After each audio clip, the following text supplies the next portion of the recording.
کہ کووڈ کی وجہ سے جو صورتحال پیدا ہوئی پوری دنیا میں، ہر شعبے میں نقصان ہوا ہے، لیکن میں سمجھتا ہوں کہ جو تعلیم کے شعبے کا نقصان ہے وہ سب سے زیادہ ہے، اس لیے کہ اس کا ازالہ 100% کرنا ناممکن ہے۔ دنیا بھر میں ہوا ہے، صرف ہمارے ملک میں نہیں ہوا۔ ہم نے کوشش کی کہ کم سے کم بچوں کا نقصان ہو، لیکن بہرحال ہوا ہے۔ ہم نے کوشش کی کہ جب جب موقع ملتا ہے اسکول کھول لیں۔ ہم نے کوشش کی کہ اگر اسکول بند ہے تو کوئی اور سسٹم ڈیولپ کریں جس سے بچوں کی تعلیم آگے جاری رہ سکے، لیکن ظاہر ہے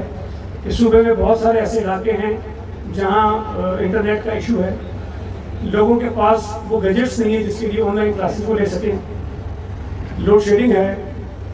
وسائل نہیں ہیں، بہت پرابلمس ہیں۔ لیکن ہم نے مختلف چیزیں ضرور انٹروڈیوس کروائیں جس کے ذریعے جو بچے کنٹینیو کر سکتے تھے وہ کریں، لیکن اکثریت نہیں کر سکتے۔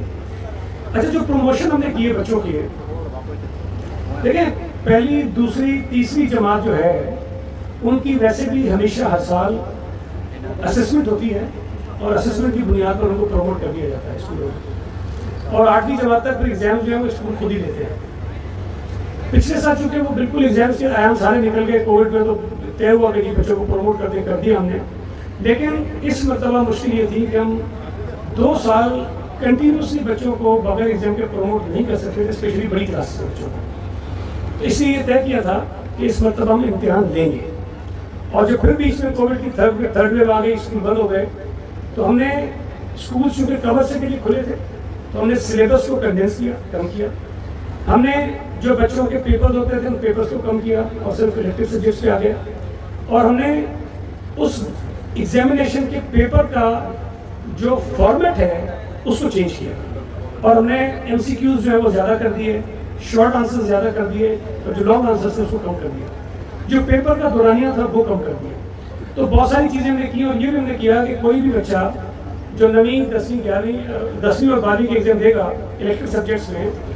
اگر اس کے نمبر 33 سے کم آتے ہیں تو ہم اس کو ایکسٹرا نمبر دے کے 33 نمبر دے کے پاس بھی کر دیں گے۔ اس کی بڑی تفصیل ہے، اس میں پاس کی ہے۔ تو ہم نے کوشش یہ کی ہے کہ جو ممکن ہو سکتا ہے بچوں کو ہم ریلیف دیں اور ان کی تعلیم آگے بڑھے، لیکن نقصان ہوا ہے، اس نقصان کا کوئی ازالہ نہیں ہے۔ اللہ کرے کہ یہ مصیبت ہمارے سر سے ٹلے کرونا کی، تو دوبارہ نارمل زندگی گزار سکیں اور کسی طرح سے بچوں کو پھر آگے اپنی تعلیم